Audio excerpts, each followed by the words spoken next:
Did you have any dreams of like what you wanted to be when you got older? Yeah, well, I wanted to be I wanted to drive an ambulance. I didn't know you had to be a paramedic to do that. I just thought it'd be sick to rip around to drive.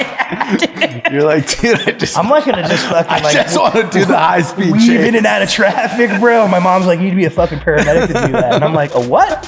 Welcome to the Hell Has an Exit podcast with host Teddy Tarantino. New episodes every Tuesday at 4 p.m. Eastern. Don't forget to subscribe.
Okay, so welcome to the show. I have Jordan. Yeah. Do you want to give your last initial? You don't have to. S.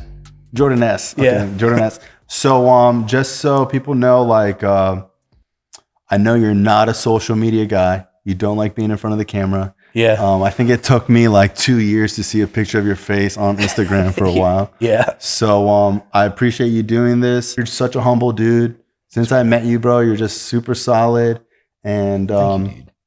why I love the car community, Yeah. because like doing rallies, you meet people who like love cars. Yes. And like there are people that buy Ferraris and Lamborghinis and stuff like that for like real pretentious reasons, which is fine. But it is interesting to meet a community of people that like drive their cars. Yeah. And tractor cars. Yeah. And like I could talk about cars for 20 hours. I know. I could too. Mhm. But I feel the same way, man. Like, I think we met on Corsa 2019, Something like that. 20. Mm-hmm. And it was just really, it was cool. And I feel the same about you. And in Appreciate fact, it. like Thank when I you. talked to, Jason and all those dudes, I think that you've met, we had lunch with that day. Yeah. You always come up in like the group text, dude, like how you been doing. So I think it's cool. rad to get to chop it up finally. Yeah, bro. finally in Arizona. So what is your favorite car that you have? So like personally, like attached to, I think it's the HKS R33 behind us. Like I was a really big part of that restoration in the sense that I didn't do it, but getting to deal with them. And, I've been an HKS fanboy since I was like wee high, option videos, VHS, cause I'm old enough for that, and then just getting to like talk to these guys, it was like surreal, like emails every day. And it was just like something, man, that I've just never experienced. And like, when they prepped this is a serial number 1 of the new stroker motor.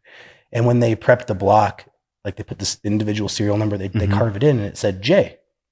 So I said, explain to me the serial number. I always ask questions every day. It's just really interesting. And he said, oh, J is for Jordan. Wow. And I'm just like, it's like so sick, dude. So I was like, I'm not crying,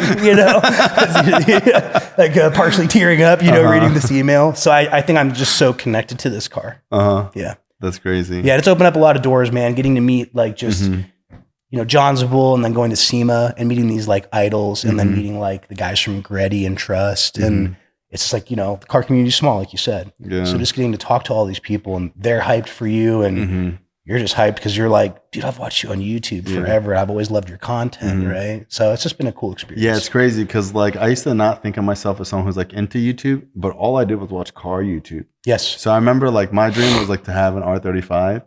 Yeah. And like, dude, that's all I thought about for years. Like my whole motivation for like to be successful was like just to own an R35. And like I even thought about like splitting one with like 3 people. Like I just wanted to have, I would go to the dealership. They're like, how like like Toyota when they have a special car, or like these other companies, like they don't let you drive. Like you can go drive a Ferrari, but like they do not let you drive GTRs or test drive them or anything, especially when they first came out. Yeah. And I would just go look at them and touch them, and it's just like it was like the only motivation to work hard. That's actually a fact. So like there was like a joke between my wife and I when we were doing the business. I would like legitimately buy a car, like probably well before we're at where we are today, to just be like, hey, the payment on this is $1,800 a month, and like this many cars I got to pick up, and I'm gonna pay for this car. So yeah, like I literally feel like I worked to just keep buying cars.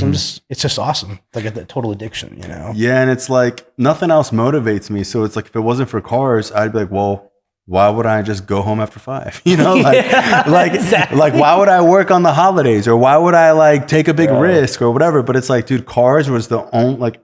Yeah, I wanted jewelry, but like I never dreamed of jewelry. Like I never dreamed of like having a nice watch. I wasn't like salivating at buying a watch. I was like, oh, that's cool. You have a nice watch, or like shoes or whatever. Like that stuff was like, I didn't need to have it. When I was a little kid and my mom would drive by a Ferrari, I would be like, oh my God, speed up. I'd like go next to it. And like I was like, what do these like, to me, it's just like, what do these people do? Like, how do you get one of those? So and I'm still kind of like that. Oh, I am. I mean, dude, like I was looking through like old videos clearing on my phone, and like I found like P1 video, all these videos. And like, even to this day, as a total adult, I will speed up, probably break 5 traffic laws to like just get next to a car to like take video of it. And I mean, I don't know, man. I think it's just like such a real car guys. You kind of brought up before, like, some guys are into cars for the wrong reason. They're into cars, like maybe they're into watches, or it's just like a status symbol to say, I own this. But dude, most cars you like lose your ass on. So bro, it's like, yes, dude. So it's like our relationship isn't like from a and like I've gotten smarter. Like I think I've gotten smarter with like what I bought. But and like, dude, cars they break, they have issues, they're in the shop. So like test your patience. Yeah. Big time. But I think that like when you start to meet like car guys who like love stuff, you being a great example. I had a friend that came here one time, acquaintance, I'll say. He came here one time and he was like, oh, I had one of these. I had an old M5, an E60, like 06, 07. And he was like, I'd just like love to buy another one. He has some really nice cars, a couple hypercars. But he goes, I just can't, you know why. And I'm like, I don't know why, because I have a Dodge Neon over there, right? And I think when you meet car people who are just real purists, it's like it's just the ultimate car guy, dude. And I think that's like the best people, Yeah, well, I mean, it's like people saying like, oh, I like the M5, I could never drive one because they're not supercar status. Yeah, anymore. We're status. Yeah. Like, I mean, man, like my like ultimate daily, like I have a newer pickup, but like my wife and I daily like a 99 Land Cruiser, and I love that car. Yeah. So I think I take the status out of it. I really enjoy the engineering behind some of these incredible cars, I think if you're into cars for just a status symbol, you're probably just not like a real car guy. And that's okay, because I think it becomes very materialistic and kind of goes back to even the social media stuff where I don't think there's one picture of me on my Instagram. Yeah. And it's... No, there's one where like you were tagged in one and it was like you in the distance. Yeah. From like the head from behind, like no one notices. But I've just always loved the cars. I want to share them with people. And I think it's really cool because, I mean, maybe like you, man, like cars like, they kind of pull you out of a dark time sometimes. And I think it's one of the real last freedoms we have. If you and I, man, want to go hop in the SVJ tomorrow, we'll go drive to New York. And we're just going to do it. We can see all this beautiful stuff in between. And I think that's like one of the coolest parts of cars is it's just like so freeing just to be able to say like, you know what, I want to just decompress, put like one of my favorite CDs in. Yeah, I love driving. I don't know if you kids know what CDs are, but those are like before MP3, like Apple. but you know, just to like relax and drive. They were circular. They were circular, dude. And if they scratched, you know, the Ferrari has a CD player. A CD player, yeah. Yeah, so when it hits a bump, it skips. And I hadn't had that happen. I have in a so 2018 Prius and it has a CD player in it. Yeah. It's a 2018. I was like, what are they doing? But it's just like back to that. It's just like, it's just such a freeing feeling and just get to enjoy a drive, great weather. And I don't know, there's like nothing better. Yeah, man, I just love cars. And it's like, dude, sometimes when you're not with car people, like I was in California with Maria and some people, and there was a Koenigsegg CG, what is it? Koenigsegg, CCX. CCX? Yeah. And dude, it was across the street and no one was near it. And there was like a whole bunch of people walking by and I was just like, no one cares. Like there's a Koenigsegg. Yeah, this is like the sickest dude, cars like ever. no one, there was people all over the place. It was parked right there. And then I mentioned to people like, do you guys know what that is? And like, oh, it's a cool car. I'm like why is? And then it's like, why is that here? You know, whose car is that? And then I saw this guy get out of a shop and get in it, and I was like, you guys are about to see something crazy. Yeah, like, oh, like he's gonna drive it. You know, like I was still like, I couldn't believe that this guy is about to get in this car and like turn it on in front of me. You know. And it sounds like a freaking American muscle car. Like it doesn't sound like a SVJ or something. It just sounds like really growly. And dude, he like whipped it around, and I was just like, I wish there was another car person here. I know to enjoy this, share this freaking moment. Everyone was like, "Oh, cool. Is that a Lambo?" I was like, "No, it's not. No. It's not. It's not a Lambo." Yeah, have you been to Monterey Car Week? I think so. I can't remember. You've got to go, dude. If you haven't been, like Koenigsegg related, we stayed at the same hotel that Koenigsegg stays at. It's our hotel, dude. Like 5 or 6 Koenigsegg's. And I'm sitting there going to my room. Christian von Koenigsegg gets in the elevator, and I'm just like, so like you have this moment with probably one of the most creative engineers you ever met in auto manufacturers, the CEO of the company, and I like literally probably like my voice cracked. I was like, I love your cars. Like total idiot. He was the nicest guy. I had like it's a small hotel, so a 6th floor ride to the top, and I'm like, I love your cars. You know, that's all I said. But it was really cool to kind of get to meet him. I don't know why you're a Pagani fan. I am. Are you getting out of it? No, I'm still. I still like them. Oh, dude, I just hate them so much. Why? Dude, they're just like kit cars to me. It's not like a real brand to me. So I think I'll say I like a few things. I like the over-engineered aspect, which is a huge reason I love Christian von Koenigsegg and Koenigsegg. It's definitely not the same league, though. Koenigsegg does something. Yeah. They make the fastest car ever made ever. Like, I always root for the underdog too, and Pagani is the proverbial underdog. He said, I mean, he was working for Lamborghini, and he said, I want to make a carbon monocoque car, SVJ carbon monocoque. And they were like, no, never. So he just said, fuck it, I'm going to do it myself. And he did. So I think that's like a really cool part. They don't make their own engines. They don't. AMG. You know, and that's... And the thing is that they're not like, they don't do one thing amazing. So it's like, you know, you have other hypercars. So like, dude, you have a 918. You have 100 years of brand built amazingness in Porsche. You have the LaFerrari, same amazing brand. Like, it's just so fast. And then you have the P1. Like, McLaren is a newer brand. Yeah, 2012. Pretty new compared to Ferrari and Lamborghini, a newer brand. And like, dude, the company was struggling many times, you know, over the years, and they've had their issues or whatever, but they make fast freaking cars, dude. They do. It's a real race car. It might not be luxurious, but like, I think Pagani's an underdog brand, and I still to this day I think they have a really loyal fan base, and they sell out instantly. And like, I would say this: I love Pagani. I think it's a cool, beautiful looking car. But as far as like pure performance, although like I saw a Zonda R at Monterey. So I do love the Zonda. Okay, I'll say now I love all of a sudden we change our tune. Now we change our tune. Yeah, there it is. The Zonda is crazy. Yo, dude, that thing. I don't know. Okay, it blew me away at the track, and I mean it's a track focused Pagani. There's a lot of people that have. I only like it because of Gran Turismo as a little kid. Yeah, I can dig that. But you know what? I forget about the Zonda. I'm talking about the Pagani Hyra. Yeah. Or however you say it. Hyra. The Wyra. Yeah. Whatever. But dude, the Pagani Zonda, I don't know why, but that's not street legal. That's a race car, right? No, it's a complete race car. So their race car, dude, do they make that engine? No. I'm pretty sure it's still the AMG V12. It's a beautiful, amazing car. I love the Zonda, but not a fan of the Wyra. Yeah, I just think that, I mean, like I said, I think it's an underdog brand, but man, they've done really well for themselves. I think there's a huge amount of customization with them. Here's what's up. When you were, so I have a 56 Chevy over there, and we'll speak to like kind of like newer cars, right? So the Tri-5 is called the Tri-5 because 55, 56, and 57, they changed the body style every year because the American auto companies were so competitive. Wow. So think about how insane that is when you look at like the Nissan Titan or the GTR, the 35, which I own and love, same body style for 15 years, right? I think the level of customization that you can do with the Pagani, I mean, if you sit down and say, hey, I want, alligator skin, I'm sure they won't approve that. But if you want some crazy trim or some that's crazy because piping, you're paying all this overpriced bullshit. I know, you're paying a lot for it. Dude, but isn't you're that kind of paying anything? so much money. But if you're not paying for Pagani, you're going to Porsche and they're giving you the like, you're fucking lucky we sell you a car. I mean, it's like, it's all one and the same. Every brand's I don't like that Porsche does that with their GT3 RS. Even worse than Ferrari today. Yeah, I mean, Porsche is it's out of control now, dude. But the 918 is like, are you making money on a Pagani? No. And not only are you not making money, you can't even advertise if you give one for a good deal. The dealers will call other dealerships. I had a friend that was a GM at a dealership in Cali. They listed the price and it was competitive. All these Pagani stores called and they're like, you better take that fucking price down. You better raise that price because we're selling ours for that. So no, you can't, because there's, I don't want to say they're struggling, but it's such a niche brand that, it is what it is. Anyways. I'm still. Okay, what's your dream car other than the P1?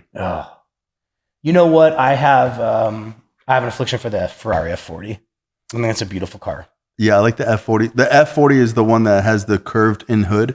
Yeah, and it's going to be like, so the F50 was... No, I think I like the F50. The F50 has the curved in hood. Yeah. The F40 has the straight flat hood. Yeah, a little bit flat, kind of a downward, and then like that really square, like super 80s wing kind of looking. It's like super Dude, I can't think about if I like the F40 or the F50 more. Well, the F50 is, dude, it's a Haas. I mean, it's essentially a Ferrari F1 engine in that car. It sounds incredible, but the design... Maria, look it up real quick. Look up F50. Yeah, see F50 and then Ferrari F40 and see... But I like you F40. Like the F40 Ferrari. Yeah, F40. I like the F40. We have to settle this. Yeah, I mean, it'll be a battle right now. I think they just sold one I just seen for like 1.7 or 2.7. Yeah. Just showing a picture of it. Yeah, F40. That's the F40. I like the F50. You like the F50. So that's the next one after. And I think the F50, Ferrari fans, I'm sorry if I make a mistake, but I think the F50 was the last car blessed by Enzo, or it might have been the Enzo that was the last car like blessed by him, or like he gave the seal of approval, which is also kind of crazy. The Ferrari thing, I looked into that. I'm like, how does the family still have so much influence?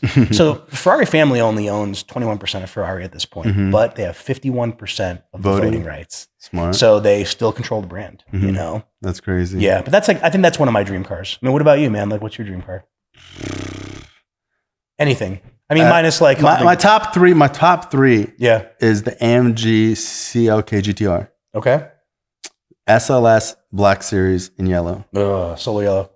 Yeah. What? The solar beam yellow. Yeah. Yeah. Did you say No. I have a great story about that car. Okay. Yeah, a yellow one nonetheless. And then probably a Jesco.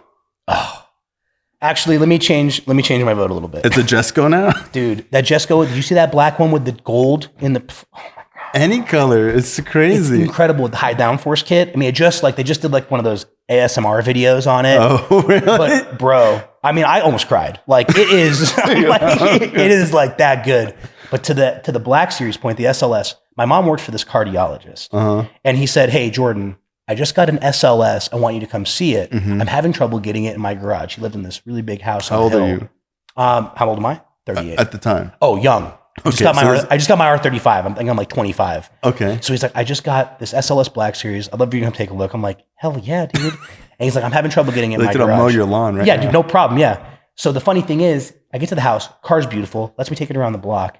And like, I got it in the garage super easy. You know this lower cars, a little bit of an angle, get it up there, no issue. Well, he's like retiring now. So I talked to him like 2 years ago. I gotta think, I mean, dude, this has been like a decade. I go, Doc, how's the car? He says, I haven't moved it since we put it in the garage. No, he hasn't drove it in 10 years? 58 miles in the car. It's probably $1.5 million. Gotta be, dude. Gotta be at this point. Wow. And I put my name in the hat. So if he wants to sell it, it's not my color, but I'll let you know. But he's retiring to Colorado in the next like 3 or 4 years. And he's like, I'll definitely sell Hasn't it. drove it? He put it in the garage that day. He is not taking it back out. It's been sitting on the Mercedes-Benz tender that came with the car. Oh my God. And it's right next to his silver non-Black Series Gullwing car. So he has two of them sitting right next to each other, but that SLS is probably the lowest mileage. I think my fourth car would probably be the SLR. The SLR, dude. That I should have car, bought one so long ago. it They never were got the cheap. love it Remember deserved. they were cheap? Couldn't give them away. Dude, it was Could crazy. not give those cars away. And that's with, McLaren influence before it was a brand. Yeah. So you really get that like race technology of just So McLaren cool. F1. I know, it's so cool. Dude, top-notch car, bro. I remember like Kim Kardashian had it and like she took a couple pictures and it got like some notoriety. I was like, she doesn't know. She doesn't know what She that has is. no idea what she's driving. Oh my God. The exhaust so exit out cool. to the frame right behind the tire. Yeah, the front so tire. So cool. sick, Yeah. dude. I loved that car. I know, me too. Yeah, but I mean, They're not, I think that they're still. they are. I think like 230 for a coupe. I think at a certain point, we talked about it earlier with the Ferrari, the 296, that as all of these brands that we have loved have moved into more of a Electric. very small displacement hybrid. I mean, the SLR will have its day where it's just going to be like, $1 million car. yeah. I mean, there's no way it doesn't go to that. And as EV gets pushed back more and more, and they see that the adoption's not there and the infrastructure's not there, I think gas is going to be around a lot longer than we think. And I mean, dude, those cars are just going to be bonkers. I think there's like 10 cars out there that are still, fucking crazy, dude, that you can get a great deal on right now. And one day, dude, when we can't get out of it because we're old and shitty, you just sell it and punt it and you made 800 grand. Yeah. It's crazy. Okay, so let's get into your story a little bit. Yeah. So you're born in Arizona? I was born in Texas, but I moved here when I was like 2 years old. Okay. So Arizona's kind of all I know. Yeah. Yeah. What was growing up like for you? Are you a single, what's it called? Only child? No, I have a sister. Okay. I have a younger sister. And, growing up was good. My father was a pediatrician. My dad was Middle Eastern and my mom was Italian. So we had some like loud get-togethers as kids, right? And I had a good childhood. But my dad being Middle Eastern, he came from a family of 14 siblings. And he worked really hard. He was an immigrant to this country. My mom and dad met when my mom was a kind of like a hippie from New York. She was living in Rome as working for the U.S. Embassy. And my dad was going to medical school in Rome. He got to leave Jordan. My dad was born in Amman. And he got to go, and that's where they met. They met in front of a fountain, like some Hollywood shit, right? And, they met. They came to this country. They lived in upstate New York. And my dad was strict, bro. Middle Eastern parents and Italian parents, kind of. That bumper sticker. My parents spanked me as a child, so I suffered from a psychological condition known as respect for others. That was it was kind of the motto, right? So childhood was good. Parents got divorced when I was 15. That was a little bit hard. My dad, my father ended up I think he just kind of like went off the deep end a little bit after that. And, I learned from like 15 on that I was going to probably have to work if I wanted anything. So you weren't close to your dad after the divorce? No, I wasn't just because he needed the space. I think it really wasn't me and my sister and my dad and I, we were best friends growing up. But think about that. I mean, if you had a kid that was 15 years old, you would divorce them and just be like, I need space? No. And I think as I got older, we don't probably have the best relationship today. And I think as I got older, it made me lose a lot of respect for him because I just saw how he left me, my mom, and my sister. And as an adult, sometimes I think about my own child. I was like, dude, I wouldn't do that to a dog. Never, dude. And I think I appreciate where he came from because being Middle Eastern, it's a proud culture, right? And you can't have, and it's like always a grind. It's not an easy life living in the Middle East or really living anywhere kind of but the US, right? So I kind of gave him grace maybe. And also it's my best friend as a child. Like I loved my dad, man. We were so close, dude. And he just, when he left, that was hard, bro. That was a really hard time. And, I learned from a young age that nothing was going to be handed to me. And nothing was handed to me even as a kid. Like my dad, I was racing RC cars and he's like, this is expensive. And if you want to keep doing it, you need to get a job. So 15 years old, bro, McDonald's, first job I ever had. I worked on the summers, got my first paycheck 2 weeks, $5.15 minimum wage. My first check was like $382. And I'm like, I'm a fucking baller. I'm going to go out and buy this.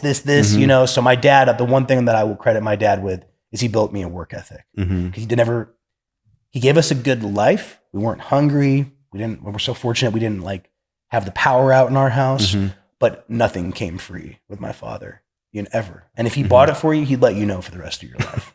So, I just always knew I had to work really hard, and then, when my parents got divorced, man, it was me, my mom, and my sister. We were just kind of solo. And, it was kind of like from 15 on, man, it was a very fast, like adulthood. I learned I had to like 15. It was, I would say actually from like, maybe like more like from 10 to 15, it was a very tumultuous divorce. And I just learned I was going to have to kind of be a provider. What was high school like? High school was kind of rough, bro. I think that I was pretty husky. I'm still kind of I'm still like an extra medium, but I was funny in high school. I learned that like humor can like squash a lot of shit. And if I was funny, I wouldn't get picked on. So was I popular? By no means. But high school, I've always loved cars. That's where I really found my love for cars. What cars? 1997 Nissan Altima, lowered on a VIS body kit, automatic, with a 100-shot NX kit. So, that car hurt some feelings, no one saw that coming. But that's where like my love for cars and the kind of the car community was in a car club. And those people really became like, that's kind of became my family, in high school, dude. So, it was a unique time, dude. It was a wild time. When you were in high school, did you have aspirations of being successful? Like, I think like we said earlier, maybe to like buy cool cars, but I struggled in high school. I wasn't really good at school. I was social. I can remember my senior year. I struggled so much my senior year that my history teacher in second hour was going over all the attendance, the missed days. Now again, my dad's so strict, bro, B's unacceptable. So I had to like work so hard to get A's and B's. My senior year, my parents are now divorced. Right. And, I can remember my history teacher. She's like, so-and-so 6 absences, so-and-so 4, Jordan 22, and it's not that I didn't go to school. I just like would get there and be like, I gotta go to the bathroom. And then after a certain amount of time, she'd be like, you didn't go to class that day. But everyone liked me so much because I was just personable that I think she just kind of felt bad dropping me. She knew I needed the credit to graduate. So high school was good, but I was by no means popular, by no means a jock, never went to a prom, I was kind of in my own world, Did you have any dreams of like what you wanted to be when you got older? Yeah, well, I wanted to drive an ambulance. I didn't know you had to be a paramedic to do that. I just thought it'd be sick to rip around to drive. You're like, dude, I'm not gonna just fucking like just want to do the high speed weave in and out of traffic, bro. My mom's like, you need to be a fucking paramedic to do that, and I'm like, a what? So that kind of died. Couldn't just be the driver. That kind of died pretty quick. So no, I didn't, man. I didn't know what I wanted to do. I knew I was going to struggle in college because I don't want to say I was having a hard time. And my dad was a brilliant pediatrician and my mom is an incredibly smart person. So I'm blessed that I had like some good genetics to just be like somewhat smart. But I just could never like apply myself. And it wasn't until like I went to UTI, the car school, went through auto, Ford, fact, and I want to say it was hard, but I got great grades because it was easy. I loved cars, right? But I just knew I was never going to make money because the campus was here in Arizona. So what happens is UTI farms out all these recruiters nationwide. And dude, these kids moved to Phoenix from middle of nowhere, Montana. They go to Tempe for the first time. They see a lady that's actually smaller than them and can't wrestle an elk to the ground. And they're like, I'm never fucking leaving Arizona. So the job market is so competitive. So could you make a lot of money in Puerto Rico working on Caterpillar? Hell yeah. But if you want to stay here, so I just knew that I had like a 3.98 GPA and I was like 230th in my class because so many dudes had 4.0s. Yes. Wow. And then they were going to stay here. So I was at my friend. And now are they training to work on trucks? No, so a little bit of everything. So I went through auto, diesel, and Ford. But you could work for Cat, BMW, the big money's in like Caterpillar working in the mines. One of my closest friends at the time. Oh, when you said Caterpillar, I thought you were talking about like semi trucks. Oh no, dude, like heavy mining equipment. So like one of my good friends is crushing it, but he literally lives in Puerto Rico and takes a mine shaft elevator 3 miles underground every day to go fix Caterpillars and like the mines down there. So it's like, I don't really want to do that. Yeah, dude, I was good on that. And then when you left that school, what'd you go do? So when I left that school, I kind of bounced around like jobs, remedial jobs. And I met my wife at Wells Fargo, a job I couldn't show up to. I was working in a call center. Wait, she worked at Wells Fargo? Mm-hmm. She's my boss. And, you're working at Wells Fargo call center. Call center. Okay, Yeah, like not some bank. like renowned executive bank job. Like the balance of your account's this, you know, you're negative $10. That's why your card's not working. She was my team lead. But dude, like my wife, like she was going to ASU. She's going to be a doctor. Like, dude, I was just like so impressed with her. And I'm not like, I'm a hard worker, but I just wasn't that impressive at the time. And we kind of started dating like casually. And I took her to what I thought was fine cuisine, which is like Filiberto's Mexican food. Okay. I was like, I'm going to take you on a date. And I did. And then I saw a guy in a repo truck. And I was like, that is like the most interesting job. And you've known me for a while. I'm not like some ultra alpha male. Like, I'm going to fucking fight you. I'm not really scared of shit, but like, I'm not that guy. You're not like a confrontational. Yeah, I'm not confrontational, man. I'm like more of a peacekeeper, dude. Like as a human, like you're not gonna like run me over, but whatever. So long and short, I like talked to the guy, and I was just so intrigued that I never saw a job ad. Hang on. Yeah. You went on your first date with your wife, and that's when you first saw a repo truck?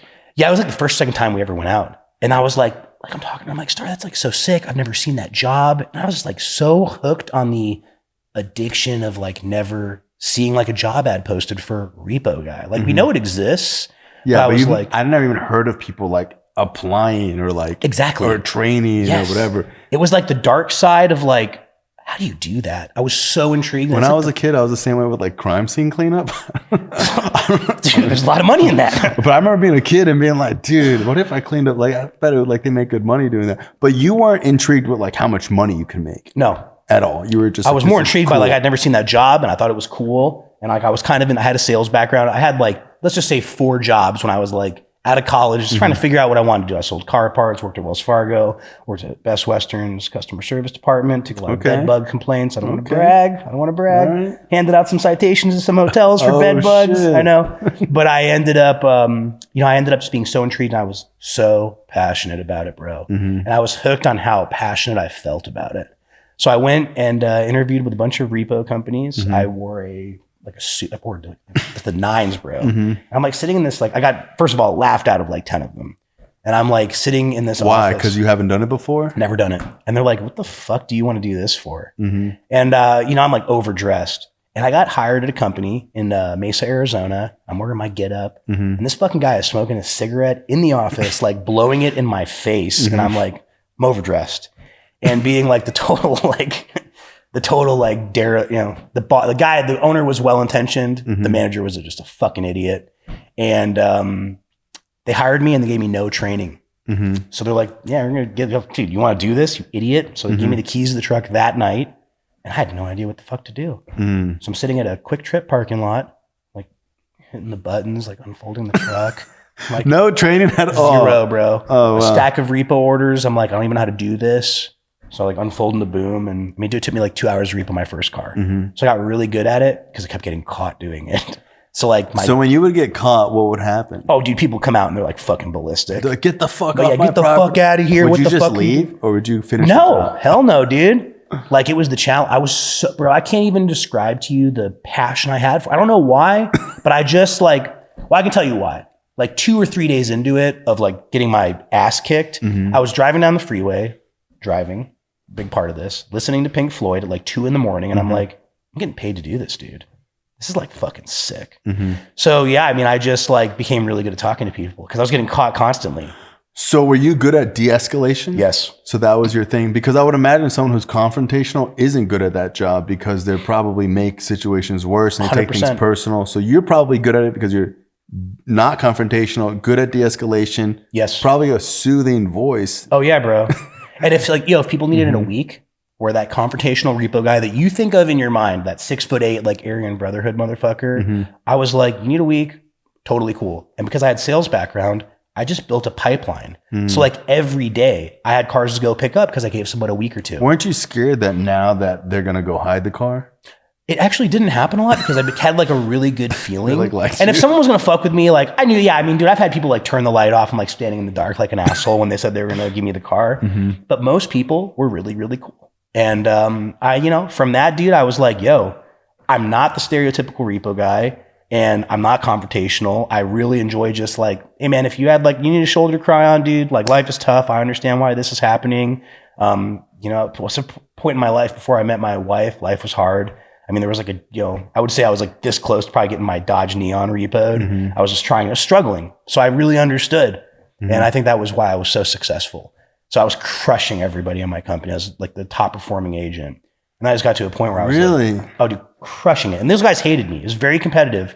Think of like Boiler Room. Like they're just, no one loves you because you're doing so much better. So you're like fighting the customer. You're fighting your peers within the company. They're trying to take your assignments out of the stack of work every night. I just kept getting handed shit, but I kept performing, So they're probably giving you like the worst ones that people don't want to do. And you're still, I was still crushing it, dude. But I'm standing out in someone's driveway for an hour, just talking to them and like not lying to them, but just like sitting there and like hearing their story. Like, why are they struggling? And I gave good advice, like, hey, maybe like get a co-signer, find like a side job or like, I mean, dude, everything. Like I knew friends that were hiring. I refer people to get a job. Like, I don't know, man, just, so a lot of communication is a really social part of that job. I never thought that. I thought it was like stealing the car and be like, it's too bad, motherfucker. And like taking off and running off. Oh, there's like shitty areas where you're like, skirt, and you're not going to sit there and be like, let me de-escalate this guy with trust no bitch tattooed on my forehead, and there's like certain parts of Phoenix that are super rough and you're going to leave. You're not going to. And I'm like, listen, man, I've had a lot of guns in my face. My truck's been shot. I've been so fortunate that I have a good read on the situation. So I actually haven't been like physically assaulted where I lost, but like, yeah, dude, it's been like, there have been tension moments before doing that job. What is the law about like, I mean, I guess it's just like a regular thing. Like if someone comes in your space, you're allowed to hit them, or if you feel endangered, or do people really try to attack you? Yeah. But you know what I would do, man, to not even put myself in that, I just sit in the truck. Now I just crack the window and be like, hey man, if you're going to be like, not a human being about this, you're going through a time and I get it. I'll leave and we can talk later. And I mean, man, that like just... And not repo the car? Nope. Why would I want to cause myself harm, cause this person harm, create a traumatic situation in front of their family or children, embarrass them in front of their neighbors? And dude, just that line got so many people just be like, well, it's not that. And then it's like, well, what is it? And then, that's kind of that de-escalation where it was really cool. That's cool. Cause like, I worked in rehab for a long time and it's like, that was almost the same thing. There'd be a kid throwing shit, going nuts, and no one wants to talk to him. And he's just saying, I want to talk to somebody, but everyone's like scared because he's going crazy. Yeah, dude. And I'm like, oh, dude, I'll go talk to him. And dude, I've had clients like ball their fist up at me. And I'm like, dude, you want an assault charge? Like, I'm not going to fight you here, bro. But if you hit me, like, they're going to call the cops. You're going to go to jail. That's literally it. And then they're like, I mean, like a guy came out with a gun and I was like, bro, put that down. And he literally was like, I'm sorry. On the ground, because like, I was like, what are you doing? Like, are you out of your fucking mind? Like, I'm doing my job and you need to be a civil human being. He's like, I'm sorry. I'm just going through it. And then that's like where that, bro, I'll help you clean your car out. That's a felony. Oh, dude, it is. Brandishing the weapon, you could go to jail for that. And I'm like, I'm not going to call the cops, dude. I'm not going to do anything. Like, I want to be chill with you. But just like, chill out. Talk to me. Tell me what's going on, I think treating people like people, dude, especially in vulnerable situations, which I think that was so much of your life, which is really cool. Dude, it just goes so far. It's just good karma too, man. Yeah, I totally believe in karma. I believe in karma because I've had so much bad karma. Like when I became a drug addict, I was like, dude, karma's real. I swear, like I'll never hurt anyone again. I was like so strung out and like messed up that I was just like, this is what I deserve.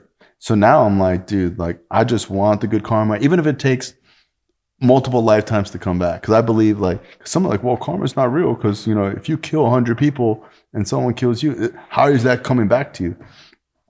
I choose to believe sometimes like multiple lives because that's the only way it makes sense. Yeah, when I was like jumping between jobs, dude, and like just not like being focused, my life was so much harder.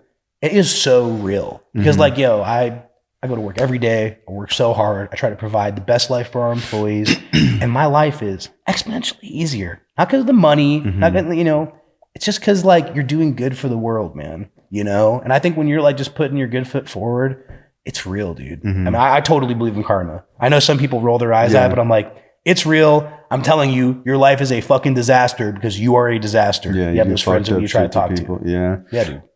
When did you start to think like I could grow into a business? Yeah. So I quickly realized like that my competition was like felonious tweakers and not all of them, but like the industry was really wild before the CFPB came around. Right. And I was just courteous. So I'm like, well, time out now. If I hire guys like me who really aren't scared of shit, because dude, again, Kind, I think, gets associated for weak, and that's not it. But if I can find guys who are just good dudes, so dude, we just kept hiring. I kept reinvesting back in the business, and kind of before you know it, it scales. It was just me and one other guy who still works for me to this day. Wonderful dude. And I mean, bro, like it's 96 people now. So, 96 repo men? 96 total employees, covering the state of Arizona, 6 offices, And then there's been other businesses that have come from that. But I just quickly realized that this is actually a really scalable business. Clients like working with people that don't create customer complaints. You're not calling the bank like, this fucking guy is knocking on my door at 2 a.m. Never knocked on a door after 9 p.m. Even before it came like regulation. Because our industry was really like the Wild West a long time ago. Not really when I was in it. And I just treated people decent. And I just realized that's a scalable business. What happened with your relationship with your wife? So did you meet, fall in love, and it was just... Yeah, dude, I met her, fell in love with her. I mean, I love my wife. That I think the day I met her, I was like, this is such a good human being. And then every time we hung out as friends, I didn't really drink. I'm not saying that she drinks a lot, but I was always the designated driver. I always was just trying to insert myself to be there to hang out. And dude, nothing. My wife is a saint. I love my wife. And we were able to work together, which is so rare. I think people struggle with that. So dude, nothing. She was my ride or die, bro. She let me work in that truck. I worked 18 hours a day, 6 days a week for probably 12 years. Wow. And I slept 4 hours. I look a lot better now, but I had bags under my eyes, dude. I looked like shit when we were building the business. But she was working the office. She'd call me at 11 when she was leaving. So I mean, what happened? It probably just made our relationship a lot better. I mean, a lot stronger, I should say. Yeah, it's crazy because since I've met you, there's a lot of people I know that in relationships, but you've been one of those people where I was like, wow, it's really cool to see two people have a real healthy, loving relationship. I can tell you really love your wife, and yeah, dude, it's definitely cool to see. Yeah. Let me ask you, when did the car thing start to go crazy? You told me you were buying cars the whole time, but it's because to me, it's anybody I know who has money, they just end up spending money on what they wanted as a kid. Yeah. Almost every, I don't care what it is, but it's valid. You're basically whether just it's comic books or anything, you're just going to blow your money on it. On something, that you want as a kid. Probably building the business. You build businesses. I think you just reinvest constantly back into the business and scale it. That's all what business is. Reinvestment, scalability. That's all we did for so long that finally you just get to a point where you're like, hey man, it's chill. You don't need to feel bad. I drove a tow truck. I love cars, bro, but I drove a tow truck all the time. I just got to a point where I felt comfortable with what we had saved. We were providing a good life for our employees. I didn't buy anything cool until we were giving our employees 401k that we match 5%, health, dental. I mean, the best plans. I just I always think I felt guilty treating myself. And my wife is even worse than me, dude. And finally, I think just once we were doing good, it was probably, let's call it 15, I started to buy some stuff. Not like this, but I started to get more comfortable with it. What was your first car where you're like, God damn? Oh yeah. So it was, to me, 2008 C63. Took my wife, I'm like, this is so sick. She's so fucking pissed. I remember that car. Yeah, dude. And she's so fucking pissed. But I'm so people know, the C-Class was never cool. No. But the C63 was just such a beast in 2008. Yes. It was just a track monster because the C-Class was the worst. It was the lowest class Mercedes. Lowest class Mercedes. Yeah. But the C63 AMG was probably the coolest AMG they made. Oh yeah, Jeremy Clarkson called it the Axe Hammer, and it was. It's on a 255 big power. So I took my wife to the dealership, and she was always a car person too. She's gotten way more now that I'm so addicted and love cars. But she's we sat in it and drove it, and she's like, I mean, this is pretty cool. So, that was probably the first cool car I bought. But there was a point where I, couldn't keep them. So I had to trade them in. So I think the first sick car I bought was my 09 GTR. I bought that when she was out of town. 09 GTR. Yeah, Wow. R35. Wow. But she was out of town. And I'm like, well, you just didn't tell her? No, I was dazzler with this. So yeah, I traded that car in. I got the 09. Same thing. She was like, why? And I took her for a ride, and she's like, it's pretty cool. I know you'll work hard to pay for it. Dude, in 09 when the GTR came out, I remember someone in my neighborhood had one. And dude, I remember I would run outside to go see him drive down the street just for 2 seconds. Like, Yeah, it dude. was such a, and it was so ugly. He had like a red one. I just wasn't a fan of like a red GTR, but I was just like, whatever it is, a GTR. But I'm also like a GTR fanboy fanatic. And it's like, when that car came out, there just wasn't anything better. It was just beat every Ferrari. I didn't want anything else. That's all I wanted. Yeah, because it was like the halo. It finally came to America. But now that the other stuff's coming, I think those have become really popular. But yeah, that was like, that was the car, dude. Yeah. Well, hey, I want to thank you for coming on the show. Yeah, dude. I appreciate you so much. You definitely have an inspiring story, and it's always good to like get to know you more. I appreciate you, dude. Seriously, man. It's been an awesome like 5 years, man, just getting to hang out. And you're just as humble, dude, and I've just always loved hanging out with you, dude. Yeah, appreciate you, dude. Yeah, bro. Thank you. Yeah.